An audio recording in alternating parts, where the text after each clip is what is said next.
The collision And in which law of conservation of kinetic energy also satisfy is said Very to be good. complete Very elastic good. collision. The collision in which law of conservation of kinetic energy is also satisfied is said to be completely elastic collision. यहाँ पर हम elastic collision अब discuss करेंगे, लेकिन इन 2 dimension.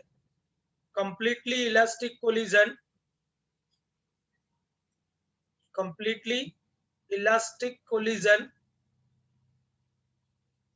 in 2 dimension.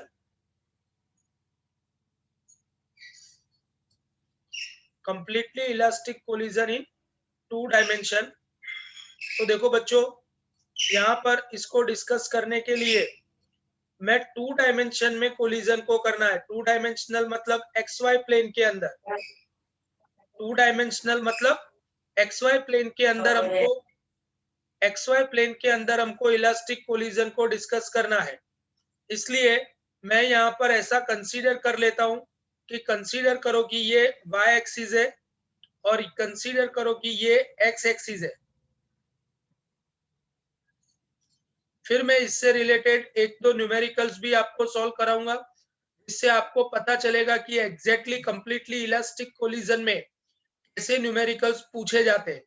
But ultimately बेटा मेरा कहने का मतलब इतना ही है कि ये topic exam point of view important है. इसमें मैं जितना यहाँ पर आपको लिखवाता हूं उतना ही आपको एग्जाम में भी लिखना है. देखो यहाँ पर कंसीडर करो कि एक स्फीयर है. ये एक स्फीयर है जिसका मास m1 है और वो x डायरेक्शन में v1 वेलोसिटी से मोशन करते करते जा रहा है. x direction. अब ये 2 डायमेंशन में है, इसलिए ऑब्वियस है कि हमको सब कुछ वेक्टर फॉर्म में डिस्कस करना पड़ेगा. यहाँ पर m1 मास वाला ये स्फीयर है और m1 मास वाला ये स्फीयर v1 वेलोसिटी से x डायरेक्शन में मोशन करते करते जा रहा है. मतलब v1 का x कंपोनेंट v1 है और v1 का y कंपोनेंट 0 है. अब कंसीडर करो कि यहाँ पर ये एक दूसरा स्फीयर है और ये दूसरा स्फीयर है जिसका मास m2 है. एक दूसरा स्फीयर है जिसका मास m2 है और इनिशियली वो स्टेशनरी पर पड़ा हुआ है, मतलब उसकी इनिशियल वेलोसिटी 0 है. m2 मास वाला स्फीयर इनिशियली स्टेशनरी पड़ा हुआ है, इसलिए उसकी वेलोसिटी 0 है. तो आफ्टर कोलिजन कंसीडर करो कि m1 मास वाला स्फीयर आफ्टर कोलिजन m1 मास वाला स्फीयर v1 डैश जितनी वेलोसिटी से, फिर से एक बार बता देता हूं, टेक्स्ट बुक वालों ने इनिशियल के लिए v1i और फाइनल के लिए v1f ऐसा सिंबल यूज किया है. मैं यहाँ पर v1 और v1 डैश सिंबल यूज कर रहा हूँ. v1 डैश क्या है? v1 डैश मतलब velocity of sphere 1 after collision. Consider करो कि ये एंगल θ1 है. θ1 जितने एंगल पर ये m1 मास वाला स्फीयर गया और m2 मास वाला स्फीयर को ये डायरेक्शन में गया. m2 मास वाला स्फीयर v2 डैश जितनी वेलोसिटी से कुछ इस डायरेक्शन में गया है एट एन एंगल ऑफ θ2. देखो बेटा, अब मुझे यहाँ पर डिस्कशन करना है कंप्लीटली इलास्टिक कोलिजन से रिलेटेड. तो मैंने यहाँ पर जो भी यहाँ पर मेंशन किया है, सबसे पहले तो मैं फिर से एक बार कंप्लीटली ढाकी दे तो जरा, फिर से मैं एक बार कंप्लीटली इलास्टिक कोलिजन की डेफिनेशन मेंशन कर देता हूँ. यहाँ पर कंप्लीटली इलास्टिक कोलिजन क्या होता है हम सबको पता है. Completely elastic collision means collision in which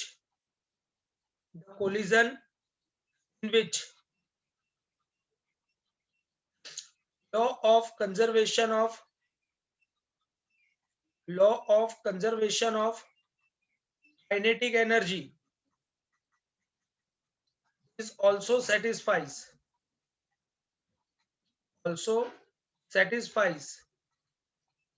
is said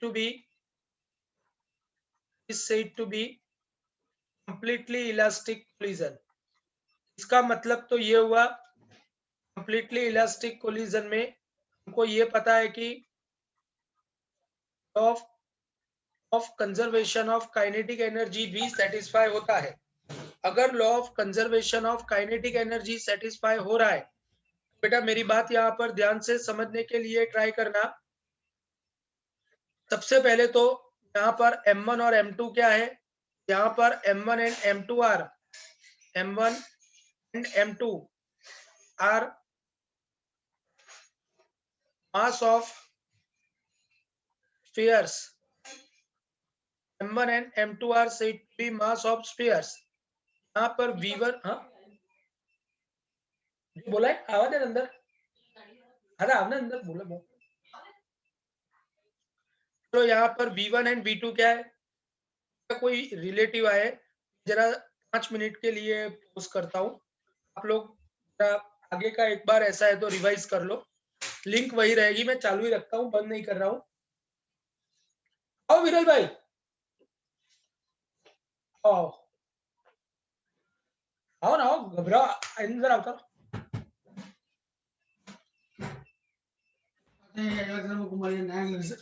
जो ना यार पोपट टाइम बैठो दिवाली पहला ना क्यों था अरुष asta કઈ તમે હવે નીકળીને ખાલી જવું જાય બેટા। अच्छा ગાડી કે મંડપ પાઈ મૂકી છે, હમણાં રાતે બહાર જવું છે પાછું, મેં કીધું અંદર કઈ મોટા કઈ મંડપ નહીં, સામે લગન છે ને એવું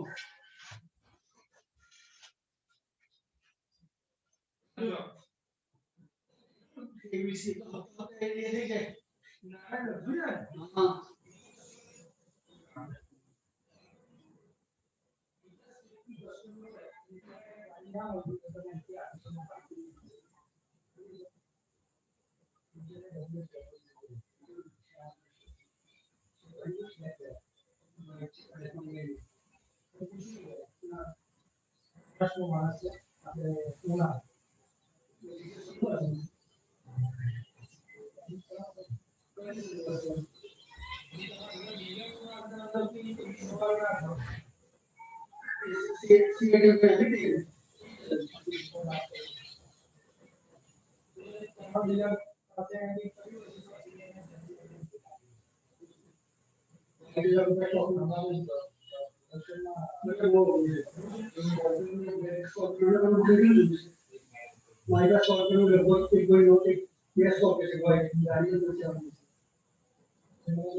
Okay, guys, let's have fun with physics.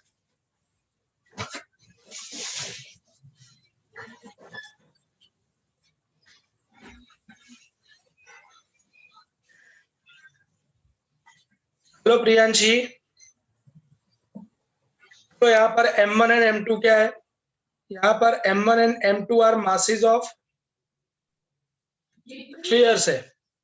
V1 and V2 क्या है? V1 and V2 are velocities of. सब लोग है ना अवेलेबल? नाश्ता वास्ता करने चले गए? यस सर है. V1 and V2 are velocities of spheres before collision. And V1 dash and V2 dash क्या है? V1 dash and V2 dash क्या है? तो V1 dash and V2 dash are said to be velocities of sphere. V1 dash and V2 dash are velocities of sphere. Velocities of spheres after collision. अच्छा, law of conservation of linear momentum तो ऐसा rule है कि जो कहीं पर भी use किया जा सकता है, बट यहाँ पर हमको पता है कि ये कंप्लीटली इलास्टिक कोलिजन है. और आप सबको पता है कि कंप्लीटली इलास्टिक कोलिजन का मतलब क्या होता है, जिसमें law of conservation of kinetic energy भी सेटिस्फाई किया जा सकता है. तो according to law of conservation of kinetic energy, according to law of conservation of kinetic energy, you all very well know that conservation of kinetic energy, you all very well know that kinetic energy of system before collision must be equal to after collision. Before collision must be equal to after collision. हमको पता है before collision M2 की speed velocity V1 है, M1 की speed V1 है और M2 की speed 0 है. इसका मतलब ये हुआ कि बिफोर कोलिजन सिस्टम की काइनेटिक एनर्जी होगी half M1 V1 square. Mind well, kinetic energy is a scalar quantity. Half M1 V1 square plus half M2 V2 square. बेटा V2 इक्वल टू 0 है, इसलिए 0 नहीं मेंशन करता हूं. After collision it will become half M1 V1 dash square plus half m2 v2 dash square. अगर मैं half सब में से कॉमन निकाल के कैंसल कर देता हूं तो यहाँ पर बाकी क्या बचेगा, m1 v1 square equal to m1 v1 dash square plus m2 v2 dash square. और ये इक्वेशन को मैं इक्वेशन नंबर 1 बोल देता हूं क्योंकि ये हमारे बहुत काम में आने वाला है फ्यूचर में। बेटा आपको क्वेश्चन में अगर ऐसा पूछा जाए, गिवन कोलिजन जो आपको कोलिजन दी गई है वो कोलिजन कंप्लीटली इलास्टिक है कि नहीं वो चेक करो, तो वो चेक करना है तो कैसे करोगे, तो वो चेक करना है तो आपको वहां पर चेक करना पड़ेगा कि conservation of kinetic energy satisfy हो रहा है कि नहीं। अगर conservation of kinetic energy satisfy हो रहा है तभी जाकर के आप ऐसा बोल सकते हो कि ये कोलिजन कंप्लीटली इलास्टिक कोलिजन है। तो इसके बाद मैं यहाँ पर डिस्कस करने जा रहा हूँ according to law of conservation of linear momentum. ये law of conservation of linear momentum एक ऐसा रूल है तो कहीं पर भी पूरे यूनिवर्स के अंदर कहीं पर भी इक्वली सेटिस्फाई होता है। इसका मतलब ये हुआ कि according to law of conservation of linear momentum, conservation of linear momentum, law of conservation of linear momentum के accordingly we can say that linear momentum of the system before collision must be equal to after collision। before collision पहले वाले का momentum होगा m1 v1 equal to दूसरे वाले का initial momentum 0 है। After collision it will become m1 v1 dash plus m2 v2 dash. ये fundamental rule आया, लेकिन ये फंडामेंटल इक्वेशन को अगर मैं x कंपोनेंट और y कंपोनेंट में कन्वर्ट करके लिखता हूं, तो अगर मैं इसका x कंपोनेंट लिखता हूं तो बेटा इसका x कंपोनेंट क्या बनेगा, तो यहाँ पर आप ध्यान से देख सकते हो कि इसका x कंपोनेंट बनेगा m1 v1x equal to m1 v1 dash x component plus m2 v2 dash x component. तो v1 का x कंपोनेंट v1 है क्योंकि उसका y कंपोनेंट 0 है, तो m1 v1 equal to m1 v1 dash x। v1 dash का x component लेना है। मैंने आपको क्लियरली सिखाया है कि अगर किसी भी वेक्टर का x कंपोनेंट लेना है तो उसका x डायरेक्शन में नॉर्मल प्लॉट करो तो ये उसका x कंपोनेंट बनेगा, ये इसका x कंपोनेंट बनेगा और ये उसका x कंपोनेंट थीटा का एडजेसेंट कॉस होता है, इसलिए ये v1 डैश कॉस थीटा 1 बनेगा। और सिमिलरली अगर v2 डैश का x कंपोनेंट लिया जाए, v2 डैश का x component v2 dash cos theta 2 बनेगा। m1 v1 dash x is equal to v1 dash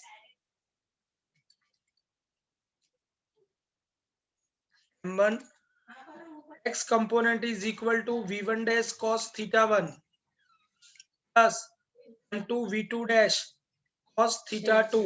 ये मैंने x कंपोनेंट के फॉर्म में पूरा इक्वेशन लिख डाला। ये इक्वेशन मैंने पूरा का पूरा x कंपोनेंट के फॉर्म में लिखा है। सिमिलरली अगर यही इक्वेशन मैं y कंपोनेंट के फॉर्म में लिखने जाऊं, y कंपोनेंट के फॉर्म में ये इक्वेशन क्या बनेगा फ्रेंड्स, y कंपोनेंट के फॉर्म में ये इक्वेशन अगर मुझे लिखना है तो y कंपोनेंट के फॉर्म में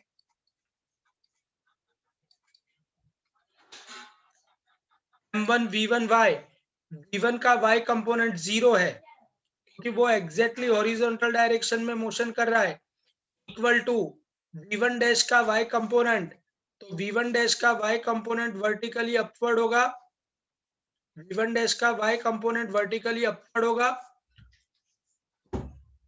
v1 डैश का y component vertically upward direction में होगा और v2 डैश का y कंपोनेंट ऑब्वियस है v2 डैश का y component vertically downward direction में होगा।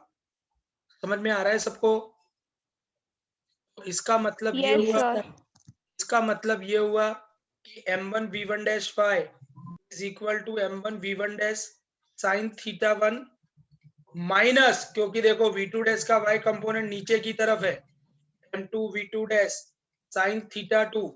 बेटा ये थियरी फॉर्म में अगर पूछा जाए तो आपको कंप्लीटली इलास्टिक कोलिजन इन 2 डायमेंशन सिर्फ इतना ही लिखना होता है, कोई ज्यादा नहीं लिखना है। 2 मार्क में या 3 मार्क में पूछते हैं, ये कभी 5 मार्क में आने वाला क्वेश्चन नहीं है। बट इसके ऊपर बेस्ड अलग अलग टाइप के क्वेश्चंस आपको पूछे जा सकते हैं, जिसमें से मैं एक क्वेश्चन यहाँ पर डिस्कस कर रहा हूँ। सब लोग यहाँ पर ध्यान से समझना। एक क्वेश्चन के तौर पर आज अगर ये लिंक बंद हो जाती है तो आपको दूसरी लिंक रिकनेक्ट करनी है, अगर पीछे कोई लेक्चर नहीं है तो। यात्रा पीछे कोई लेक्चर है बेटा?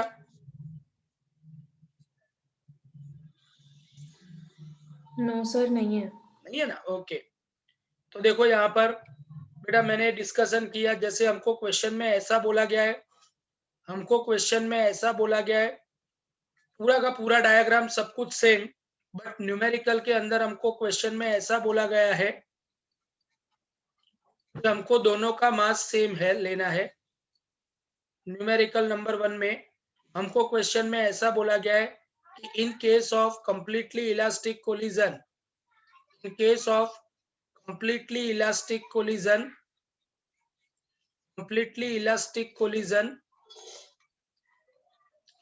अगर दोनों स्फीयर का मास सेम है, if m1 equal to m2 equal to m है, then prove that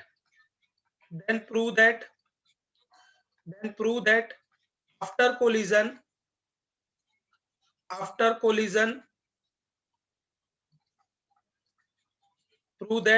collision they will move perpendicular to each other,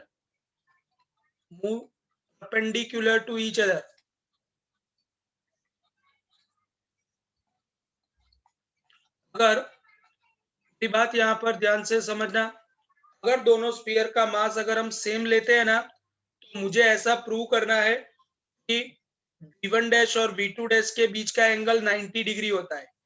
v1 dash और v2 डैश के बीच का एंगल कितना होता है? 90 डिग्री होता है, ऐसा मुझे प्रूव करना है। लेकिन बेटा सिंपल सी बात है, मैंने आपको वेक्टर के डॉट प्रोडक्ट में सिखाया था, अगर दो वेक्टर के बीच का एंगल 90 डिग्री है, ऑब्वियस है कि उनके बीच का डॉट प्रोडक्ट कितना होगा? i dot J, J dot के डॉट आई का आंसर क्या आता था? 1। कौन बोला? ये कौन बोला? 0 आता था। If two vectors are mutually perpendicular to each other, then dot product should be compulsory 0. अगर दो वेक्टर्स के बीच का एंगल 90 है तो उनका डॉट प्रोडक्ट 0 आता है, क्योंकि a dot b equal to A B cos theta, a dot b is equal to A B cos theta. अगर दो वेक्टर म्यूचुअली परपेंडिकुलर है तो थीटा शुड बी 90। अगर थीटा 90 डिग्री होगा तो cos 90 की वैल्यू 0 आती है, इसलिए इनका डॉट प्रोडक्ट 0 ही आएगा। तो यहाँ पर मुझे अगर ऐसा प्रूव करना है कि v1 डैश और v2 डैश दोनों के बीच का एंगल 90 है, तो इसका मतलब मुझे टेक्निकली ये प्रूव करना पड़ेगा कि v1 डैश और v2 डैश का डॉट प्रोडक्ट 0 होता है, हाँ या ना? Yes, अगर sir. मैं v1 डैश और v2 डैश का डॉट प्रोडक्ट 0 प्रूव कर दूं तो इसका मतलब उन दोनों के बीच का एंगल कितना है? 90 डिग्री। 90 डिग्री है। और अगर उनके बीच का एंगल 90 डिग्री होगा तो ही डॉट प्रोडक्ट 0 होगा। तो देखो मैं टेक्निकली यही प्रूव करने वाला हूं। कैसे प्रूव करेंगे, ध्यान से समझो।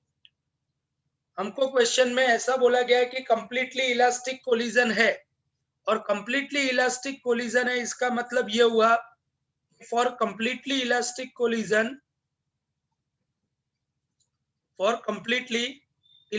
कोलिजन, हम सबको पता है कि law of conservation of kinetic energy satisfy होता है। अगर law of conservation of kinetic energy satisfy हो रहा है तो इसका मतलब ये हुआ कि before collision m1 v1 square equal to m2, sorry, that is equal to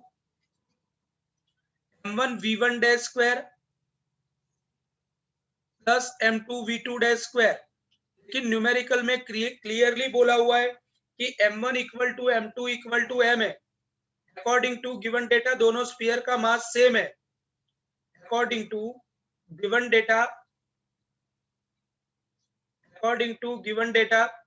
m1 equal to m2 equal to m है, और अगर m1 equal to m2 equal to m है तो सब जगह पर m डाल देंगे, तो बचेगा क्या, v1 square equal to v1 dash का स्क्वायर प्लस v2 डैश का स्क्वायर। और इसको मैं अभी इक्वेशन नंबर 1 बोल के साइड में छोड़ देता हूं।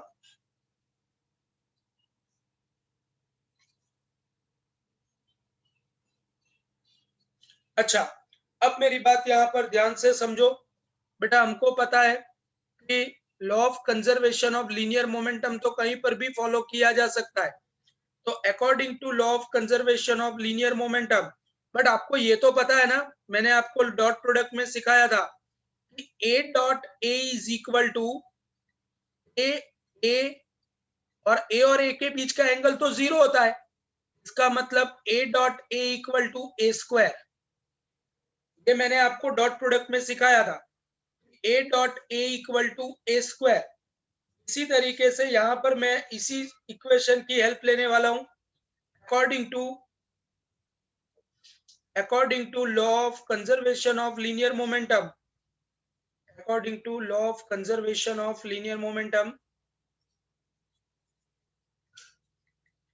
you all very well know that initial momentum of system is m1 v1 vector form में equal to m1 v1 dash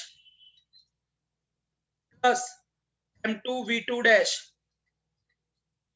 इसका मतलब यहां पर तो m1 equal to m2 equal to m है, मतलब दोनों जगह पर मास सेम है, तो सबका मास कॉमन निकाल के कैंसिल कर दूंगा। बाकी क्या बचेगा, v1 equal to v1 dash plus v2 dash. अगर मैं यहां पर v1 का v1 के साथ डॉट प्रोडक्ट लेता हूं तो v1 dot v1 equal to v1 dash plus v2 dash dot v1 dash plus v2 dash. v1 dash dot v1 dash मतलब v1 का स्क्वायर इक्वल टू, इसको स्प्लिट करेंगे v1 डैश डॉट पूरा का पूरा bracket v1 dash plus v2 dash plus v2 dash का पूरे के साथ dot product v1 dash plus v2 dash. तो v1 square equal two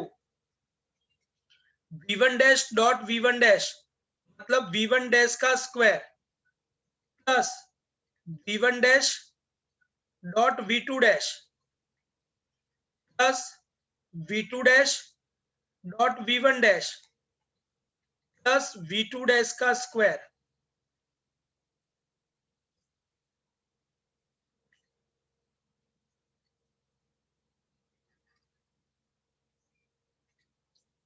plus v2 dash का स्क्वायर। तो बेटा यहाँ पर v1 स्क्वायर इक्वल टू, लेकिन आप देख सकते हो कि v1 स्क्वायर इक्वल टू, हमको तो पता है कि फ्रॉम इक्वेशन वन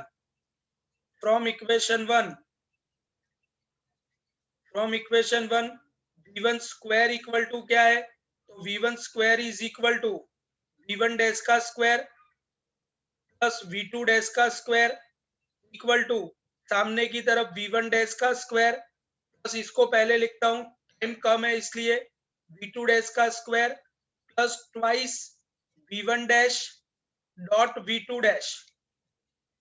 यहाँ पर v1 डैश का स्क्वायर v2 डैश का स्क्वायर कैंसल हो गया, तो twice v1 dash dot v2 dash equal to 0। 2 को सामने भेज दिया तो v1 dash dot v2 dash is equal to 0।